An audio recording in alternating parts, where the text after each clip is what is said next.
ኣብ ሃገር ጀርመን ከተማ ኣቸን ዝርከብ ቤት ፍርዲ ሓደ ውልቀሰብ ንበዓልቲ ቤቱ በተደጋጋሚ በመድሃኒት በመደንዛዝን በመዕማጽን ነቲ ተግባራት ድማ በቪድዮ በመስኣል ድሕሪኡ ድማ ኣብ ኢንተርኔት በመለጣፉ ን8 ዓመትን ፈረቓን ክእሰር ተፈሪዱ። እቲ ብምኽንያት ሕግታት ብሕታውነት ጀርመን ፈርናንዶ ፒ ተባሂሉ ጥራይ ዝተገለጸ ሰብኣይ ብከቢድ ዓመጽ ከቢድ ኣካላዊ ጉድኣትን ምጥሓስ ውልቃዊ ብሕትውናን ገበንኛ ኮይኑ ተረኺቡ። እቲ ቤት ፍርዲ እቲ መበቆሎ እስጳኛዊ ዝኾነ ወዲ 61 ዓመት ሰብኣይ ካብ 2018 ክሳብ 2024 ንሓያሎ ዓመታት ኣብ ገዝኦም ንበዓልቲ ቤቱ በመደንዛዝን ብምዕማጽን እዩ ገበንኛ ኮይኑ ረኺብዎ። ወሃብ ቃል እቲ ቤት ፍርዲ ካትሪና ኤፈርት እቲ ሰብኣይ ነቲ ግህሰት ብስእሊ ከም ዝቆድሖን ኣብ ኢንተርኔት ከም ዝጠቅዖን እውን ገሊጻላ። እታ ወሃቢት ቃል ናይዞም ተግባራት ቪድዮታት ኣብ ናይ ቻት ጉጅለታት ናይ ኢንተርኔት መድረኻትን ሰቂሉ ካልኦት ተጠቀምቲ ከም ዝርእይዎ ገይሩ እያ ኢላ። መብዛሕትኡ መስርሕ ፍርዲ መንነት በዓልቲ ቤቱ ንምሕላው ብዝብል ብዕፁው ተኻይዱ። ጠበቃ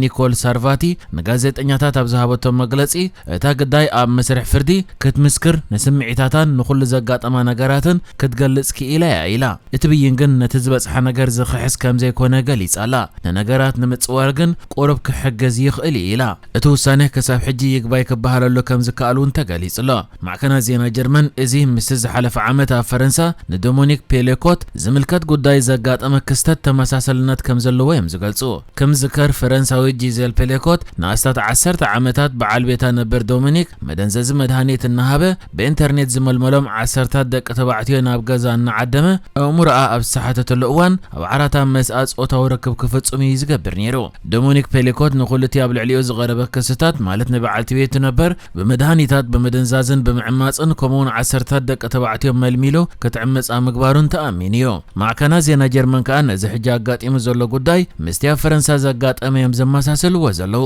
ቤት ጽሕፈት ፈደራላዊ ፖሊስ ገበን ጀርመን ቢኬኤ ግዳያት በመድሃኒት ምድንዛዝን ጾታዊ ዓመጽን ዳርጋ ደቂ ኣንስትዮ ጥራየን እዩ ዝብል። ከምዚ ዓይነት ገበናት መብዛሕትኡ ግዜ ኣብ ሓዳር ፍቕራዊ ዕርክነት ስድራ ቤት ወይ ኣብ መንጎ ናይ ቀረባ ሰባት ዘሎ ናይ ምትእማን ዝምድና ብምምዝማዝ ዝፍጸም ድማ ኢሉ። እዚ ጀርመናዊ ኣብ ልዕሊ በዓልቲ ቤቱ ፈጺምዎ ዘሎ በደል ብዝርዝር ኣብ ዝተገልጸሉ 34 ግዜ ብቪድዮ ዝቆድሖ በደላት ከም ዘሎን ካብዚ ድማ እቲ 4 ኣብ ልዕሊ በዓል ቤቱ ከቢድ ዓመጽን ኣካላዊ ጉድኣትን እናውረደን ከሎ ከም ዘርእዩ ተገሊጹ ዘሎ። ቤት ፍርዲ ወላውን ካብ 2018 ክሳብ 2024 ብዝፈጸሞ በደላት በደለኛ ኮይኑ ረኺብዎ እንተሃለወ ኣብቲ ወፂእ ዘሎ መግለጺ ግን ንኣስታት 15 ዓመታት ኣብ ከምዚ ዓይነት ግበን ተዋፊሩ ከም ጸንሐ ተኸሲሱ ዝርከብ። ይኹን እምበር ዝበዝሕ ክስታት ተኣሊሉ እቲ ካብ 2018 ክሳብ 2024 ዝፈጸሞ በደላት እዩ ገበነኛ ኮይኑ ተረኺቡሉ ዘሎ። ኣብ ጀርመን ኣብ ዝሓለፈ ዓመት እውን ኣብ ከተማ ሃምቡርግ ሓደ ንበዓልቲ ቤቱ ንኣስታት 14 ዓመታት ኣደንዚዙ ኣብ ልዕሊኣ ዓመጽ እንዳፈጸመ ቪድዮ በመቕዳሕ ኣብ ኢንተርኔት ከዘርግሕ ጸንሐ ውልቀሰብ ብሓደ መርማሪ ጋዜጠኛ ተረኺቡ ዝነበረ ኮይኑ ይኹን እምበር እቲ ውልቀሰብ ገና ናብ ፍርዲ ከይበጽሐ ኣብ 2024 ዓሪፍ እዩ።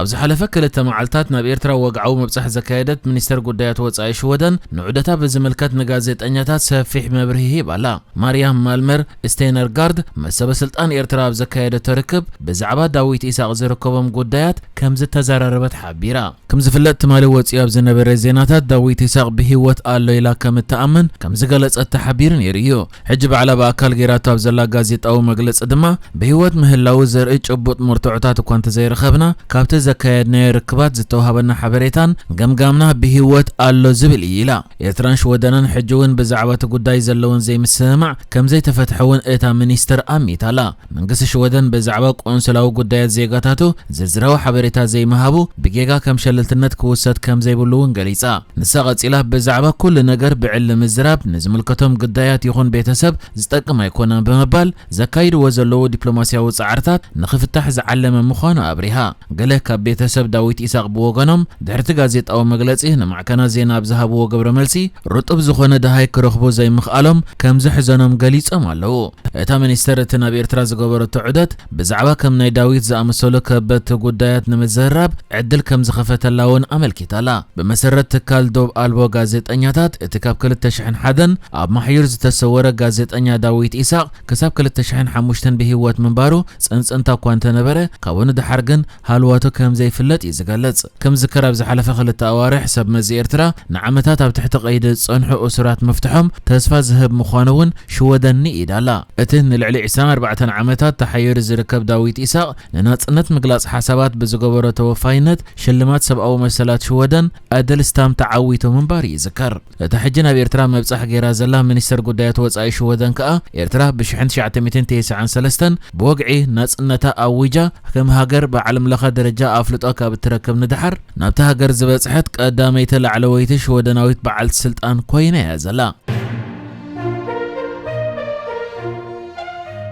بريزيدنت غزياو محدار كلل تግራይ جنرال تادسو ورده زمرحو لؤخ تግራይ بزحلفه كلته معلتات ናብ አዲስ አበባ መብጻሕ በመግባር መስቀዳይ ሚኒስተር ኢትዮጵያ አብይ አህመድ ከም ዝተራኸበ ተገሊጹ ክልቲኦም ኣብ ዘካየዱ ወዘተ ንልዕሊ ክልተ ኣዋርሕ ተቋሪጹ ዝነበረ ማህያ ሰራሕተኛታት መንግስቲ ክፍታሕ ኣንፈት ከም ዝተዋሃበውን ተሓቢሩሎ መጀመርታ ታሕሳስ 2025 ሓላፊት ቤት ጽሕፈት ኮሚሽን ፕላን ትግራይ ሃንሳ ተኽላይ ሂባታ ኣብ ዝነበረት ሓበሬታ ንክልተ ኣዋርሕ ናብ ተክልል ዝተላእኸ ባጀት ከም ተዛሪባ ነይራያ እዚ ዝኸውን ዘሎ ኣብ መንጎ ማእከላይ መንግስትን ሕወሓትን ዝረአ ዘሎ ፖለቲካዊ ወጥሪ ናብ ግጭት ከየምርሕ ኣብ ዝስጋኣሉ ዘሎ እዋን እዩ بريزيدنت غزياو محدار كلل تግራይ جنرال تادسو ورده ابز حج غيرو زلو مبصح مس قدام مينستر ኢትዮጵያ አብይ አህመድ ኣብ ዝገበሮ ዘተ በጀካ ጉዳይ ባጀት ጉዳይ ተድሕረ ኩናት ትግራይ ዝተቋረጸ ህንጸት ሓጽብ ማይ ገረብ ሰገን ክቅጽል ተቀዳማይ ሚኒስተር ከም ዘፍቀደ ተሓቢሩሎ እቲ ሓጽቢ ነተ ኣዝዩ ልዑል ሕጽረት ማይ ዘለዋ ርእሰ ከተማ ተኽልል ዝኾነት